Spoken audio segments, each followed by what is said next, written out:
स्नान करवा दिए मेरे। ये ऐसा नहीं करता तो मैं कहाँ नहाता। तो जब वो 108वीं बार में आया तो वो मुसलमान उसके पाँव में पड़ गया, बोला तुम सही सच्चे संत हो, तुमने गुस्सा नहीं किया। तो इसलिए, और यदि वो उसको कुछ कह देता तो क्या होता, विरोध होता, और एक बार का विरोध कई जन्मों तक खत्म नहीं होता है, झगड़ा चलता ही रहता है। इसलिए इसको लेकर के बोलते हैं कि झगड़े से झगड़ा शांत नहीं होता। झगड़े को शांत करना है तो शांति से ही शांत होगा और हमेशा के लिए हो जाएगा। ये सारी जिंदगी लोग झगड़ते ही रहते हैं, कभी शांति नहीं आती। लेकिन एक बार झगड़ना बंद कर दें 15-20 दिन के लिए ही, तो फिर देखे तो उससे फर्क पड़ जाएगा, और फिर नहीं करेगा तो शांति आ जाएगी, आगे के लिए मुक्ति हो जाएगी। इसलिए भगवान शंकर को कल्याण की प्राप्ति हो गई, शांति प्राप्त हो गई, हमेशा के लिए उलझनों से निकल गए। क्योंकि जिसने दुख में जीवन पा लिया तो सुख में तो पा ही लेगा। इसलिए जिसने गुस्सा चिढ़ है इन पर विजय पा ली तो समझो वो भगवान का प्यारा हो जाएगा, भगवान को प्रिय हो जाएगा। इसलिए कहते हैं कि यही भगवान की सच्ची पूजा है। कोई कुछ बोल दे, अरे क्या है जहर, दुख का मतलब है जहर, अच्छा नहीं लगता, तो ये अच्छा नहीं लगता तो इसलिए इसको, अब ये दवाई है ना ज़्यादातर कड़वी होती है, फिर भी आदमी क्यों खाते हैं, परिणाम में फायदा होगा। ऐसे ही ये जब कोई हमें उल्टा आता है तो वो खराब तो लगता है, लेकिन उसको कोई हजम कर ले तो क्या होगा, उसको फायदा हो जाएगा बाद में, परिणाम में। इसी से कहते हैं कि एक समझ आती है, सबके अंदर परमात्मा भगवान बैठा है तो तुम्हारे अंदर भी बैठा है। इसलिए ऐसा कुछ नहीं है आगे किसी के अंदर नहीं है, सबके अंदर है, तुम्हारे अंदर भी है। ऐसा समझ करके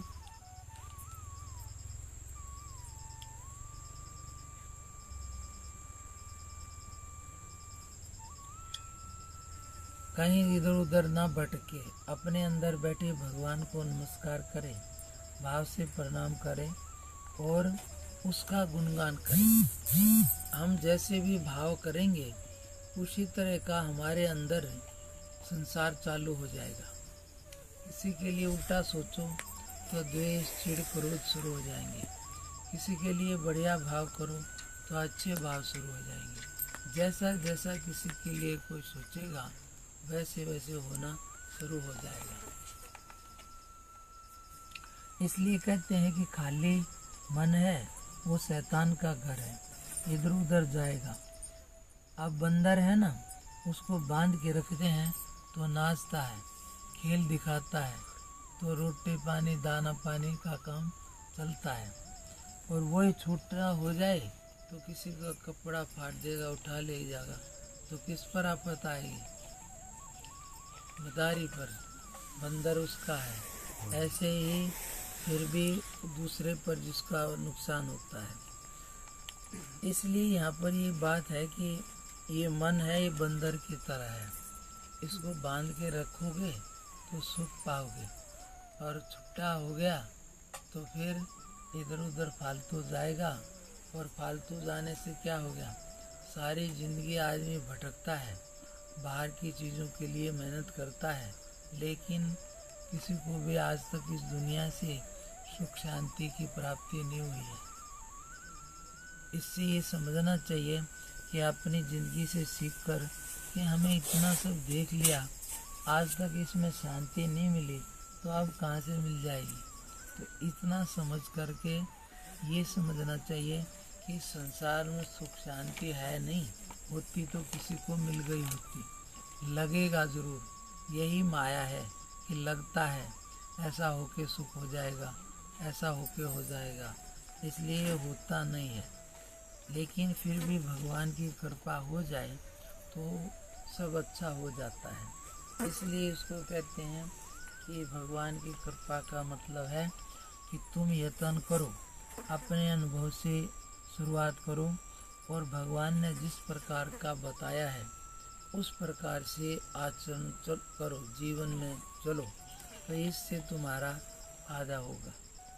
इसी से कहते हैं जो लिंग स्वरूप ब्रह्मा यानी कि विष्णु एवं समस्त देवगुणों द्वारा पूजित तथा निर्मल कांति से सुशोभित है और जो लिंग जन्म जन्य दुख का विनाशक अर्थात मोक्ष प्रदायक है, उस सदाशिव लिंग को मैं प्रणाम करता हूँ। लिंग का मतलब क्या होता है? पढ़ता है रे? नहीं पढ़ता? कितने लिंग होते हैं? 3। हाँ सही है। तू कौन से में आता है? तुम? हाँ फिर वो इतना 3 कौन से होते हैं? 3 स्त्री पुल्लिंग और पुरुषलिंग। 2 तो हो, 1 तो हो गया। हाँ दूसरा? और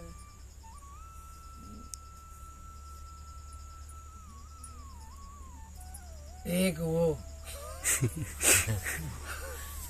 वो बोलता है पांडव कितने भाई थे? अब जी मैं बताता हूँ। बोला जी भीम। बोले हाँ ठीक है। फिर बोले जी एक अर्जुन। फिर आगे बोलना लगा, बोले जी एक युष्टिर थोड़ा सा चल गया। बोले कहाँ भाई? बोला जी एक वो।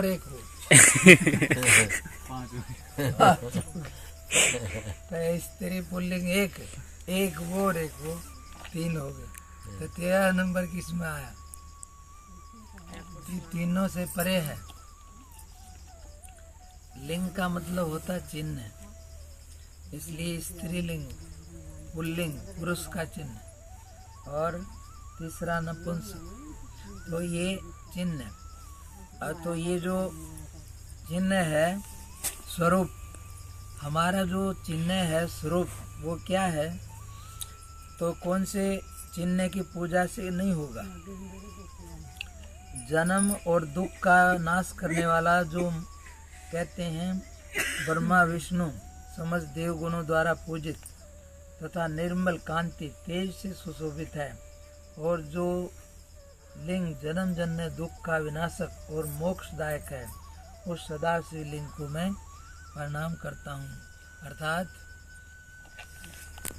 सदाशिव अर्थात हमेशा हमेशा के लिए जिससे कल्याण हो जाए, वो जिसकी सभी ब्रह्मा आदि देवता पूजा करते हैं, वो आत्मा है, वही प्रकाश स्वरूप चिन्ह है, वही ज्योति स्वरूप परमात्मा है। सब के अंदर उसी की ज्योत जाग रही है, उसी से सब अपने को महसूस करते हैं। इसलिए कहते हैं कि जो समस्त देवगुणों द्वारा पूजित तथा निर्मल कांति से सुशोभित है और जो लिंग जन्म जन्य दुख का विनाशक अर्थात मोक्ष प्रदायक है, उस सदाशिव लिंग को मैं प्रणाम करता हूँ। जो शिवलिंग श्रेष्ठ देवगण एवं ऋषि परवरों द्वारा पूजित कामदेव को नष्ट करने वाला, करुणा की खान रावण के घमंड को नष्ट करने वाला है, उस सदाशिव लिंग को मैं प्रणाम करता हूँ। जो लिंग सभी दिव्य सुगंधी अगर तगर चंदन आदि से सुलेपित ज्ञान मिच्छेद संक्रांति युक्ति द्वारा बुद्धि वृद्धि कारक है, समस्त सिद्ध देवता एवं असुर गुणों से वंदित है, उस सदाशिव लिंग को मैं प्रणाम करता हूँ। शाम्ब शक्ति सहित सदाशिव का लिंग रूप विग्रह सुवर्ण माणिक्य आदि महामणियों से विभूषित तथा नागराज द्वारा वेष्टित लिपटे होने से अत्यंत सुशोभित है।